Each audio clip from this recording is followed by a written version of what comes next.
हमारे साथ रवि मौजूद है, उनसे बातचीत करें, लेकिन उससे पहले एक बड़ी खबर से रूबरू करा दें। इस वक्त की बड़ी और अहम खबर है, जो भी मृतक है उनके 3 अस्पतालों में पोस्टमार्टम किए जा रहे हैं। आरएमएल, एलएनजेपी और साथ ही मौलाना अस्पताल, मौलाना अब्दुल कलाम जो अस्पताल है वहां पर भी इस वक्त लगातार पोस्टमार्टम हो रहा है। मौलाना आजाद अस्पताल में भी इस वक्त पोस्टमार्टम हो रहा है। इस वक्त की बड़ी और अहम खबर है, 18 मृतकों की डेड बॉडीज को 3 अस्पतालों में ले जाया गया। एलएनजेपी में इस वक्त पोस्टमार्टम चल रहा है। हमारे साथ रवि मौजूद है। रवि, कल आप कहाँ थे? मैं यहीं पे था, ये मेरी शॉप है सामने, वेंडर हूँ। शॉप के ठीक सामने सीढ़ियाँ हैं जहाँ भगदड़ हुई? हाँ, सामने ही हुआ था। कल क्या हुआ, कितने बजे? ये 9:30 साढ़े 9 बजे के बीच में। तो क्या हुआ, क्या था, क्या देखा आपने? यहाँ पे भीड़ थी काफ़ी, 12 नंबर पे भीड़ थी, 16 नंबर पे भीड़ थी। इस पे अनाउंसमेंट हुआ था प्रयागराज एक्सप्रेस का, लगने वाली थी। जैसे 16 नंबर की भीड़ आई और 12 नंबर की भीड़ इस पुल से ही उतर रही थी, तो इसी पे घटना हुई है। इस वाले पुल पे, सामने वाले 15 नंबर के पुल पे। क्या कोई अचानक से अनाउंसमेंट बदली थी क्या कि 12 वाली ट्रेन 16 पे आने वाली है? नहीं, अनाउंसमेंट कोई नहीं बदली थी। अनाउंसमेंट जिस गाड़ी जो जहाँ से जाती है वो वहीं से जाती है। ये प्रयागराज एक्सप्रेस यहीं से जाती है 14 नंबर से, और मडवाड़ी बनारस वाली यहीं से जाती है 15 नंबर से। बिहार वाली ट्रेन थी, एक जम्मू वाली ट्रेन थी। इस 13-14 पे यहाँ पर भगदड़ क्यों हुई जब यहाँ से ट्रेन नहीं जा रही थी? नहीं, यहीं से जा रही थी गाड़ी, यहीं से जाती हैं वो। हाँ, यहीं से गाड़ियाँ जाती हैं सारी। कितनी भीड़ थी कल? यहाँ पे काफ़ी संख्या में भीड़ थी, ये पूरा पुल फुल था। और ये प्लेटफॉर्म पे भी काफ़ी भीड़ थी। प्लेटफॉर्म पे भगदड़ नहीं हुई थी, जीने पे भगदड़ हुई थी। और कितनी देर में मदद, कितनी देर में हुई शुरू? ये मदद 10 मिनट में ही होगी थी। 10 मिनट में आरपीएफ, जीआरपीएफ, पुलिस वगैरह मदद करे थे, सारे लोग मदद करें यहाँ पे। भीड़ कभी इतनी देखी थी जिंदगी में? इतनी कभी भीड़ नहीं देखी, 12 साल हो गए मेरे को काम करते हुए यहाँ पे, कभी भीड़ नहीं देखी इतनी। कुछ आपको लापरवाही दिखी? नहीं, लापरवाही तो नहीं हुई। चलिए ठीक है। तो ये हमारे साथ रवि थे और वो कल यहीं पर मौजूद थे, उसी रेलवे प्लेटफॉर्म पर 13, 14, 15, 16 जहां बताया जा रहा है कि भगदड़ की स्थिति हुई। और सबसे बड़ा इसमें चौंकाने वाला फैक्टर ये है कि 12 से लेकर 16 नंबर तक रेलवे प्लेटफॉर्म जो है वहां पर भीड़ बहुत ज़्यादा बढ़ गई थी। और गौरव का रुख करते हैं। गौरव लगातार हमें जानकारी दे रहे हैं। आरएमएल अस्पताल के साथ साथ एलएनजेपी की भी तस्वीरें हम आपको दिखा रहे हैं। गौरव, आप सुबह यहाँ रिपोर्ट करने भी आए थे नई दिल्ली रेलवे स्टेशन। उस वक्त की तस्वीर और जो अब हम तस्वीर दिखा रहे हैं उसमें कितना बदलाव आप सुन समझ पा रहे हैं, देख पा रहे हैं? और साथ ही घायलों को उचित इलाज मिले, ये कैसे सुनिश्चित किया जा रहा है? और बिल्कुल देखिए, तस्वीरें अब बदल चुकी हैं। कल देर रात से ही लगातार जो अधिकारी हैं वो ग्राउंड लेवल पर लगातार एक्टिव नज़र आ रहे हैं, चाहे वो उस स्थान पे सामानों को हटाने की बात करें। इसके अलावा जो तस्वीरें निकल करके सामने आई थी, बहुत सारे लोगों के जो बैग थे, इसके अलावा ट्रॉली बैग थे, वो छूट गए थे। हालांकि रेलवे के एक विश्वासपात्र सूत्र ने मुझे बताया कि वो सभी सामान लोगों तक पहुंचाए जाएंगे। ऐसी भी व्यवस्था रेलवे अपने तरफ से करेगा, यानी किसी का सामान नहीं छूटेगा। जो लोग भले अपने सामानों को छोड़ करके गए हैं, इस तरीके की व्यवस्था की जाएगी। दूसरी सबसे बड़ी जानकारी कि आपने कहा घायलों के उपचार की, तो यहाँ पर अगर मैं बात करूँ तो लोकनायक हॉस्पिटल के सामने इस वक्त मैं मौजूद हूँ। और लगातार जो स्वास्थ्य मंत्री हैं वो खुद नज़र बनाए हुए हैं इस पूरे मामले पर। रेल मंत्री अश्विनी वैष्णव से भी उन्होंने बातचीत किया है घटना को लेकर के। और जिस तरीके से अगर बात करें घायलों की, तो घायलों के बारे में खुद ये पहले से ही स्वास्थ्य मंत्री ने ब्रीफ किया था कि सही उपचार इन्हें मिले, और लगातार उनको सही उपचार भी यहाँ पर दिया जा रहा है। इसके अलावा अगर बात करें जो उनके साथ में परिजन अपडेट दीजिएगा। अभी तक जानकारी ये थी कि आरएमएल में और मौलाना आजाद अस्पताल में ही पोस्टमार्टम किया जा रहा था। क्या एलएनजेपी में भी पोस्टमार्टम किए जा रहे हैं? कितनी डेड बॉडीज का पोस्टमार्टम यहाँ पर होने वाला है? देखिए, जो जानकारी हमें दी गई थी उस जानकारी के अनुसार जो डेड बॉडी थे उनको आरएमएल पोस्टमार्टम के लिए भेजा गया था। इसके अलावा 1-2 डेड बॉडी जो थी रात में ही वो यहाँ से ज़रूर निकल गई थी। जो नज़दीक के थे उनको जल्दी फ्री कर दिया गया था, क्योंकि जो पेशेंट थे, खास करके नॉर्मल पेशेंट थे, वो भी परेशान यहाँ गेट पे हो रहे थे, और बाकी सारी जो भीड़ थी वो पहुंच गई थी। तो इसलिए इस तरीके की स्थिति बनाई गई थी। हालांकि आरएमएल में पोस्टमार्टम की जो प्रक्रिया है वो चल रही थी, और सुबह यहाँ पर जो रेलवे के अधिकारी थे जब वो निकले तो इस तरीके की जानकारी हमें दी गई कि पोस्टमार्टम आरएमएल में किया जा रहा है। फिलहाल यहाँ पर अभी फिलहाल कोई पोस्टमार्टम अभी जो जानकारी है वो नहीं। लगातार तस्वीरें भी आप दिखा रहे हैं। पंकज, वीकेंड पर भीड़ हर बार दिखी है, व्हीकल पासेज जो हैं वो भी सैटरडे संडे नहीं चलते हैं, और खास करके सेकंड लास्ट वीकेंड इस वजह से भीड़ बहुत ज़्यादा नई दिल्ली में भी दिखी और प्रयागराज में भी दिख रही है। कितनी भीड़ अब तक स्नान कर चुकी है, आज का आंकड़ा क्या है और कितनी भीड़ के लिए तैयारियां की गई हैं प्रशासन की तरफ से। देखिए बिल्कुल आयुष, जब इस तरह का कोई आयोजन होता है और ये तो महाआयोजन आप कह सकते हैं, अकल्पनीय आयोजन है ये, जिसके लिए हम सोच भी नहीं सकते थे कि क्या इतने बड़े संख्या में श्रद्धालु पहुंचेंगे। वो यहाँ पर हमें दिखा है 50 करोड़ का आंकड़ा हम कब का पार कर चुके हैं। तो ऐसे में देखिए, जब इस तरह का आयोजन आप करते हैं तो कुछ आपको सख्त निर्णय लेने पड़ते हैं और ये सख्त निर्णय योगी सरकार ने लिया है। उन्होंने साफ कर दिया है कि भाई स्टेशन पर अगर आपको पहुंचना है तो आपको 1-2 किलोमीटर पैदल चलना ही होगा। ये चीज़ लेकिन नई दिल्ली स्टेशन ट्रेन लेट थी, वैसे हमारे को दिक्कत कुछ नहीं हुई क्योंकि पूरी ट्रेन में कोई भी एक्स्ट्रा बंदा नहीं था, सीट वाले जितनी सीट थी उतनी थी। जिस तरह से कल रात को यहाँ पे एक इंसिडेंट हुआ है जिसमें 16 से ज़्यादा लोगों की मौतें हो गई हैं। भगदड़ मची है, प्रयागराज ट्रेन जा रही थी, कुंभ के लिए लोग जा रहे थे, तो इसमें क्या कहना चाहेंगे, व्यवस्था को लेकर क्या बात करना चाहिए जिस तरह से कल रात में ये हुआ? बगैर टिकट वाले चढ़ जाते हैं, उनको कितना कंट्रोल करोगे, ये चक्कर। बगैर टिकट वाले चढ़ जाते हैं, कंट्रोल हो नहीं पा रहा, उस वजह थोड़ा दिक्कत थी। बाकी तो ऐसा व्यवस्था कैसी है आप लोग को? में व्यवस्था वहाँ बहुत अच्छी है, वहाँ तो इतनी अच्छी व्यवस्था है, स्टेशन पर उतरो, उतरते ही पूरा आराम से लाइन से चले जाओ, कोई दिक्कत नहीं, वहाँ कोई प्रॉब्लम नहीं, वहाँ बहुत अच्छी व्यवस्था है, बहुत अच्छी व्यवस्था, वहाँ की व्यवस्था से बहुत खुश है। आप भी प्रयागराज से आए? जी जी आपने सुना व्यवस्थाओं को लेकर जो मुसाफिर हैं उनकी तरफ से क्या प्रतिक्रिया आई। पंकज, नई दिल्ली में अगर इस तरह की सिचुएशन हो गई, हजारों की संख्या में जब लोग पहुंचे, सारी व्यवस्थाएं फेल हो गई, अधिकारियों की लापरवाही का भी एक जिक्र लगातार मिल रहा है, लेकिन एक पॉइंट पर अगर इतनी भीड़ है तो ये स्थिति हो जा रही है जहां प्रयागराज में 60 करोड़ से ज्यादा लोग अब तक स्नान कर चुके हैं और आने वाले दिनों में ये करोड़ों की संख्या और बढ़ेगी, ये अनुमान लगाया जा रहा है। बाकी वीकेंड से इस वीकेंड पर आप क्या डिफरेंस देख पा रहे हैं तैयारियों में, व्यवस्थाओं में? देखिए, पहली चीज़ तो ये है कि नो व्हीकल जोन घोषित किया गया, यानी कि स्ट्रिक्टली उसको फॉलो किया जा रहा है।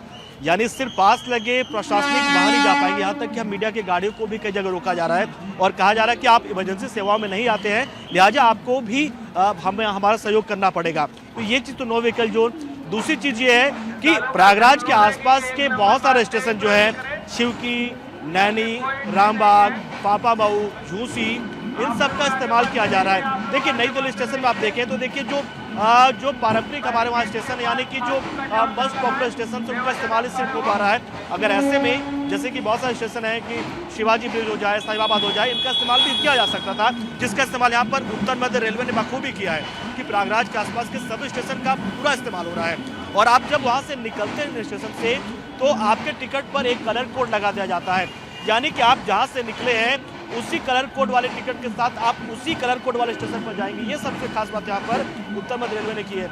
यानी कि ऐसा नहीं कि आप पहुंचे जूसी और वापस आप जाएंगे प्रयागराज से, नहीं, बिल्कुल ऐसा नहीं होगा, क्योंकि आपकी गाड़ी अगर जूसी की ओर जा रही है तो जूसी ही से वापस आपको मिलेगी वापसी गाड़ी जो है। तो ये व्यवस्था जो की गई है, इसकी वजह से आप देखेंगे कि दबाव तो है, जाहिर सी बात है, करोड़ों की संख्या में लोग आ रहे हैं, लेकिन कहीं ना कहीं जिस तरीके से लगातार प्रयागराज में महाकुंभ परिक्षेत्र में पंकज जो अलग अलग रेलवे के भी हैंगर्स बनाए गए थे, वहां से ही जानकारी दी जा रही थी कि किस स्टेशन पर कहां जाने वाली रेलवे की गाड़ी आने वाली है, उससे कितना क्लैरिटी हुआ, कितनी सहूलियत लोगों को मिल पा रही है और क्या व्यवस्थाओं में एक ये भी फर्क आप देख पा रहे हैं ग्राउंड पर? देखिए आयुष, देखिए सबसे बड़ी चीज़ तो ये की गई है कि जो प्रयागराज संगम स्टेशन है, जंक्शन है, संगम स्टेशन, उस पर रेलवे का परिचालन बंद कर दिया गया है। तो उसका सबसे बड़ा फायदा ये हुआ है कि ज़्यादातर लोग उन हॉल्ट पे या उस स्टेशन पर जाना पसंद करते, वहीं के लिए टिकट लेते। और अगर संगम स्टेशन पे अगर सामान्य दिनों की तरह जैसे कि बाकी स्टेशन पे अगर परिचालन चल रहा है रेलवे का और श्रद्धालु आ रहे जा रहे हैं, तो सोचिए संगम क्षेत्र में कैसी स्थिति होती। तो ये एक बड़ा कदम उठाया उत्तर मध्य रेलवे ने कि वहाँ पर रेलवे का परिचालन बंद किया। अब आप देखिए तो प्रयागराज जंक्शन है, प्रयागराज स्टेशन है, झूसी है, नैनी है, रेलवे फापा मऊ है, तो शिवकी है, कई सारे स्टेशन हैं। तो इनका पूरा मतलब एक आप कहते हैं ना कि एक हॉल्ट होता है, लेकिन इन हॉल्ट का या छोटे स्टेशन का भी पूरा उपयोग हो रहा है, 100% उपयोग हो पा रहा है। यही वजह है कि भीड़ को है अच्छे से नियंत्रित किया जा पा रहा है। दूसरी चीज़ ये है कि आपको सख्ती दिखानी पड़ेगी, आपको सख्ती दिखानी पड़ेगी। और आप देखिए कि कब स्टेशन अगर आप आ रहे हैं या स्टेशन की ओर जा रहे हैं तो आपको कम से कम 2 या 3 बैरिकेड करके श्रद्धालुओं को डाइवर्ट किया जा रहा है, यानी कि आप बेवजह भीड़ का हिस्सा ना बने, कि ऐसा नहीं हो कि भीड़ एक तरफ जा रही है और आप भी चले जाए, पता चल रहा है कि फिर आपको पता चला कि नहीं आपको तो कहीं और जाना था, फिर आप दूसरी ओर चले जा रहे हैं। तो ये बहुत पहले से प्रशासन की ओर से तैयारी कर दी जा रही है बैरिकेडिंग कर करके कि लोग भीड़ के देखा देखी भीड़ के पीछे ना जाएं। जैसे मोनिया हाउस पे हुआ, लोग सो गए, पीछे से जताता रहा और भगदड़ की स्थिति पैदा हो गई। तो इस स्थिति से मुझे लगता है कि यहाँ के ने थोड़ा सा एक्सपर्टीज हासिल कर ली यहाँ पे मेला प्रबंधन ने, और योगी सरकार के निर्देश पर जो पीसीएस अधिकारी IAS अधिकारी मौजूद हैं वो लगातार मॉनिटर कर रहे हैं। यहीं पर हम देख रहे हैं कि यहाँ पर जो भी अनावश्यक रूप से एंट्री करने की कोशिश कर रहा है उसको पहले तो माइक के जरिए बताया जा रहा है कि ये सिर्फ निकास द्वार है, इसके साथ साथ यहाँ पर बैरिकेड है। बिल्कुल, मौनी अमावस्या के दिन जो घटना हुई उससे प्रशासन ने सबक लिया, रेलवे ने भी कुछ बदलाव किए हैं और शायद ये बदलाव अब यहाँ पर भी दिख रहे हैं। हम अनाउंसमेंट सुन पा रहे हैं रेलवे की तरफ से जो कुंभ को लेकर ट्रेनें जा रही हैं, कुछ ट्रेनों को चेंज भी किया जा रहा है, कुछ को पुरानी दिल्ली स्टेशन से भी जो जा रही ट्रेनें उसके बारे में भी जानकारी दी जा रही है। अक्षय, हमने देखा था कि महाकुंभ परिक्षेत्र में जब संगम नोच पर इस तरह का हादसा हुआ था, भगदड़ हुई थी, तो वहाँ पर पोस्टमार्टम हाउस में भी बहुत व्यवस्थाएं लचर थी। हालांकि डेथ अपने आप में सफरिंग है, किसी के परिवार ने अगर अपने को खोया है, अपनों को खोया है, तो उसके लिए उससे ज़्यादा शोक या दुख की बात क्या होगी। लेकिन ऐसा तो नहीं कि पोस्टमार्टम हाउस पे भी लोगों को दिक्कतों और परेशानियों का सामना करना पड़ रहा है। वहाँ किस तरह से कम्युनिकेशन उनसे किया जा रहा है, जो डेड बॉडीज़ हैं जो वहाँ पहुँच रही हैं, उसको लेकर अगर आपकी कोई बात हुई हो वहाँ?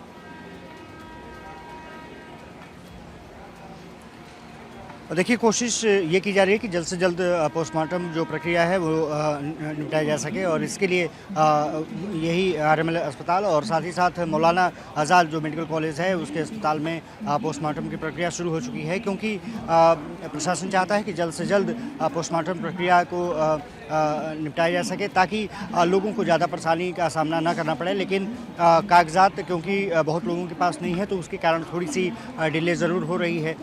कोशिश ये की जा रही है कि जल्द से जल्द पोस्टमार्टम प्रक्रिया को संपन्न कराया जा सके और परिजनों को डेड बॉडी सौंपी जा सके। जो अस्पताल में परिजन पहुंच रहे हैं कहीं ना कहीं उनमें चिंता की लकीरें भी देखी जा रही हैं। वो निकले थे कुंभ पहुंचने के लिए, लेकिन आज वो अपने परिजनों को खो चुके हैं, तो साफ तौर पर है कि उनमें निराशा और हताशा के साथ साथ अक्षय, आपने खुद भी बताया कि ज़्यादातर लोग इसमें बिहार के हैं, कुछ एक दिल्ली और हरियाणा के हैं, जो अपने मंजिल की तरफ रवाना हो रहे थे। उनके लिए एक चुनौती ये भी होगी, अपने परिजनों की जो देह है, शव है, वो अब अपने घर तक वो कैसे लेकर जाएंगे। इसको लेकर कोई व्यवस्था या कोई आश्वासन या लोगों की तरफ से कोई वहाँ दिक्कत बताई गई आपको? देखिए, रेलवे शायद डिपोर्ट करने में मदद करे, ऐसी खबरें आ रही हैं। हालांकि अभी औपचारिक रूप से इसकी घोषणा नहीं की गई है, लेकिन रेलवे के जो प्रशासनिक अमला है वो लगातार परिजनों के टच में है, ये कहा जा रहा है। और क्योंकि अभी तक रेलवे ने वो लिस्ट जारी नहीं की है जो जारी करनी चाहिए थी, दिल्ली पुलिस की तरफ से ज़रूर मृतकों की जो संख्या है और जो उनके नाम हैं उनको सामने लाया जा चुका है। अब ये कंफर्म कर रहा है रेलवे, और उसके बाद सभी लोगों को, परिजनों को, खास करके बिहार जो जाने वाले लोग हैं, अगर वो दिल्ली में रहना चाहते हैं तो उनके स्थान तक पहुंचाने की प्रक्रिया किस तरह से संपन्न कराई जा सकती है उस पर नज़र बनाए हुए है। जो CPRO हैं पूरी तरह से चीज़ों को देख रहे हैं, हिमांशु शेखर। लेकिन सबसे बड़ी बात ये रही है कि जब रात में स्टैम्पेड की घटना हुई थी तो काफ़ी देर तक रेलवे अधिकारियों ने इस घटना को बहुत ज़्यादा हाईलाइट नहीं किया, वो बताया भी नहीं। कई जगह पर ये खबरें आई कि लोगों की मौत हो गई, उसके बारे में इन्फॉर्मेशन नहीं दी गई। स्टैम्पेड को, घटना को भी पढ़ने निकालने की कोशिश की गई, लेकिन बाद में जब दिल्ली LG ने ट्वीट किया और उसके बाद लगातार बड़े नेताओं के इस पर अपने ट्वीट आने लगे, बयान आने लगे, उसके बाद रेलवे ने फिर अपनी प्रक्रिया को तेज़ किया, तो उस पर सवाल ज़रूर उठ रहे हैं। सबसे बड़ी चीज़ है कि रेलवे के पास शायद ये जानकारी नहीं थी कि इतने लोग वहाँ पर पहुँच जाएंगे। हालांकि पहली बार ऐसा हुआ कि NDRF की टीमें वहाँ पर डिप्लॉय की गई थी, लेकिन क्योंकि भीड़ बहुत ज़्यादा थी, ये कहा जा रहा है, इसके कारण जो सुरक्षा में तैनात जो लोग थे वो नाकाफ़ी साबित हुए। और सबसे बड़ी बात ये रही है कि जिस तरह से भीड़ जो आप नई दिल्ली, बिल्कुल, अब सारी व्यवस्थाएं, सारे बदलाव और इंतजाम, बैठकें, मुआवजों का ऐलान जो किया जा रहा है, सारी व्यवस्थाएं, लेकिन अब सिफर हैं, क्योंकि जो पीक आवर था एक समय, जो सबसे बड़ी चुनौती थी, उस चुनौती से निपटने में रेलवे फेल हो गया, ये हम सब देख पा रहे हैं। कुछ चश्मदीदों की तरफ से जो प्रतिक्रिया दी गई है, तो उस वक्त स्थिति क्या थी, क्या उन्होंने देखा, ये एक बार सुनते हैं। रात को मेरी आज की ट्रेन मैं प्रयागराज जाने की सोच रहा था, तो मैं देखने गया था कि क्या ऐसे ट्रेन की व्यवस्था है कि लोग जा पा रहे हैं या नहीं। पर मैंने देखा कि बहुत ज़्यादा भीड़ थी और वहाँ एकदम ही जब मैं प्लेटफॉर्म पे था तो एकदम ही भगदड़ मच गई। सीढ़ियों पे से लोग गिर रहे थे, बेहोश होके गिर रहे थे और मतलब लोग एक दूसरे की मदद भी कर रहे थे, उनको जगा रहे थे, पानी मार रहे थे, छिड़काव कर रहे थे। तो वहाँ पे एक आदमी था जिसकी बेटी और पत्नी दोनों ही बेहोश थी। उनकी बेटी को हम हॉस्पिटल लेके गए और हमने देखा कि मतलब वो उसको हॉस्पिटल लेके गए, एग्जिट बिल्कुल जाम थी और फिर हम उसको प्लेटफॉर्म ट्रैक पे से पार करवा के एग्जिट पे लेके गए और एग्जिट से नहीं, वो हम जब पहले हॉस्पिटल गए थे जो यहाँ एक हॉस्पिटल था रेलवे के पास में, तो उन्होंने उसको डेड डिक्लेयर कर दिया था। पर उसके पिता को हमने उस वक्त बताया नहीं था क्योंकि वो फिर थोड़ा वैसे हड़बड़ा जाते। सोचिए ये वो लोग थे जो इस मंशा से आए थे, इस उम्मीद से आए थे कि प्रयागराज जाएंगे, महाकुंभ स्नान करेंगे, आस्था की डुबकी लगाएंगे, लेकिन उनको किसी अनजान शख्स की मदद करनी पड़ी। अनजान शख्स की मदद की, उन्होंने अस्पताल लेकर गए। 4 तस्वीरें आपको दिखाते हैं इस हादसे से जुड़ी हुई, जिससे काफ़ी कुछ हद तक आप समझ पाएंगे कि इसकी विभीषिका क्या है। इस हादसे के बाद किस तरह से लापरवाही का जो मंजर है वो भी खुलकर सामने आया और दूसरी तरफ एक शोक की तस्वीर है, एक नाउमीदी की तस्वीर है, एक दुख की तस्वीर है, जिसमें एक अलग लापरवाही का खामियाजा भी आम लोगों को किस तरह से भुगतना पड़ता है, किस तरह से आम जिंदगियां जो हैं आंकड़े में तब्दील होकर रह जाती हैं, वो भी तस्वीर यहाँ से दिख रही है। वो भी एक ऐसे सिचुएशन में, एक ऐसी जगह पर जहाँ पर इसकी उम्मीद भी नहीं की जा रही थी। देश की राजधानी दिल्ली और वहाँ पर भी नई दिल्ली रेलवे स्टेशन पर, जहाँ इंतज़ाम सबसे बेहतर होने चाहिए थे, जहाँ पर मॉनिटरिंग होनी चाहिए थी, जहाँ सीसीटीवी रूम से लगातार ये देखा जाना चाहिए था कि भीड़ ज़्यादा न जुटे, सुरक्षा व्यवस्था को देखा जाना चाहिए था। लेकिन सारी बातें जो हैं, सारे दावे और वादे जो हैं वो शून्य साबित हुए हैं, सिफर साबित हुए हैं और अब बैठकों और लगातार ऐलानों का दौर चल रहा है। हमारे सभी सहयोगी लगातार हमारे साथ जुड़े हुए हैं, जानकारी दे रहे हैं।